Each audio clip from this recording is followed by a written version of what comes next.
Next రాబోతున్న contestant ఆహా team నుంచి. ఇతని పేరు కోట. ప్రతి దాంట్లో ఇతనికి కావాలి వాట. ఇవ్వకపోతే ఫుడ్ ఉండదు ఈ పూట. ఇంక నేను ఎందుకు ఇక్కడ, వినండి ఆ పాట. కంచుకొస్తావా మంచుకొస్తావా కూనికొస్తావా కన్న డిన్నర్ ఇస్తావా.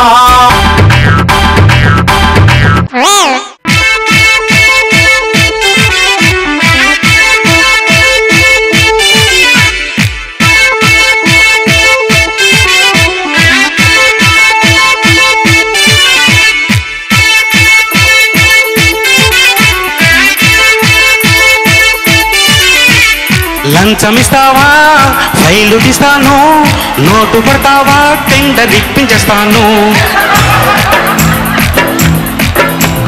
లంచమిస్తావా ఫైలు చూస్తాను, నోటు కొడతావా టెండర్ ఇప్పించేస్తాను. అంతరాత్మనే తాకట్టే పెట్టి ఆమ్యామ్యాలే మస్తు లాగించేస్తాను. లంచగొండితనమే నాకు దైవమంటాను, లంచమిచ్చేవాడు నాకు దేవుడంటాను.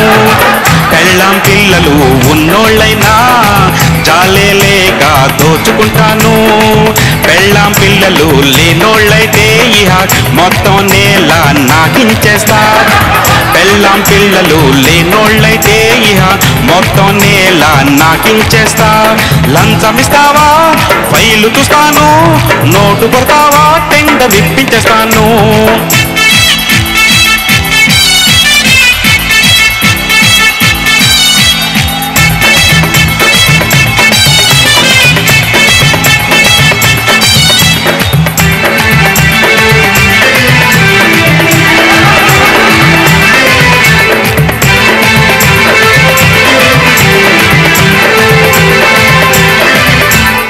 దేశంలో ప్రగతి లేదనెవరు అన్నది, పళ్ళ కింద బిజినెస్ ఎంత బాగా పెరిగింది. దేశంలో ప్రగతి లేదనెవరు అన్నది, పళ్ళ కింద బిజినెస్ ఎంత బాగా పెరిగింది. గుట్టలోని కాయల్లో పుచ్చొంకాయ నేనేరా, స్కాము మీద స్కాము చేసి నింపేస్తా బీరువా. రేషన్ కార్డుకొస్తే రెచ్చిపోతాను, ఆధార్ కార్డునైనా అమ్ముకుంటాను. ఇండియన్ కడుపులు కొల్లగొట్టేసి స్విస్ బ్యాంకులో దాచేస్తాను. కాతన్నోటి కాలరు పట్టి ఆఫీస్ బయటకు గెంటేస్తాను. లంచమిస్తావా ఫైలు చూస్తాను, నోటు కొడతావా టెండర్ ఇప్పించేస్తాను.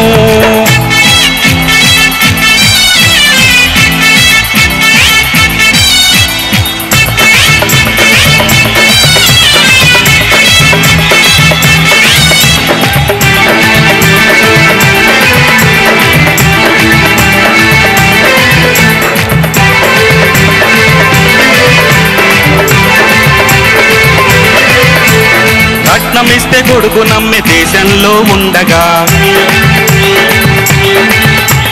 లంచం పుచ్చుకుంటది నేరమెలా అయ్యను.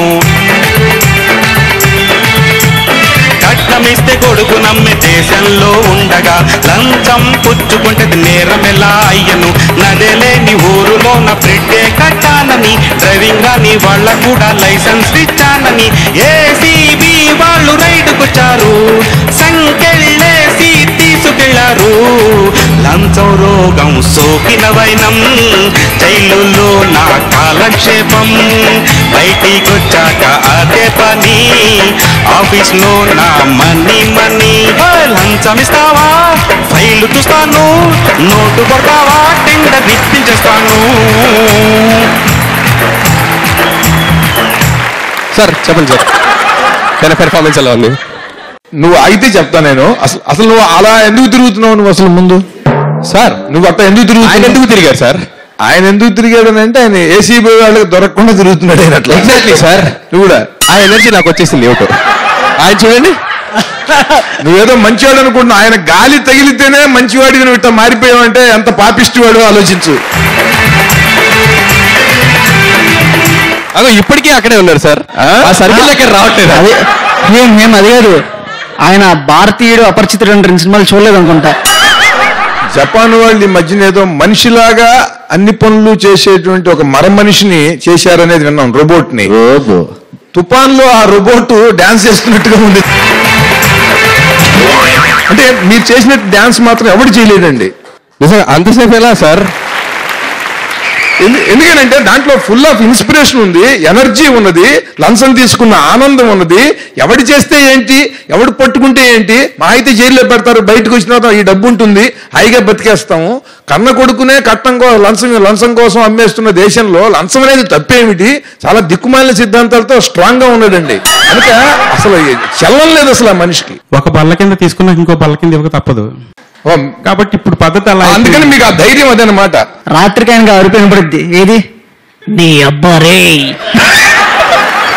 బాగా చేశారు సుబ్రహ్మణ్యం గారు. దాంట్లో బేసిక్ ఈ సాంగ్ మొత్తంలో నాకు కట్నంకి అండ్ లంచంకి అది చాలా బ్యూటిఫుల్ కదా, ఎవరు రాశారు కానీ కంపారిజన్ నాకు బాగా నచ్చింది. అంటే ఆబ్వియస్లీ అంటే కట్నం తీసుకుంటున్నప్పుడు తప్పలేంది, లంచం తీసుకుని నిజంగా 200% తప్పలేదు, దానికన్నా పెద్ద తప్పది. సో 200% అది చాలా బాగా కంపారిజన్ చాలా బాగా నచ్చింది నాకు. సో బ్యూటిఫుల్ సార్, బాగా పాడారు. సో అందుకన్నా బాగా డాన్స్ చేశారు.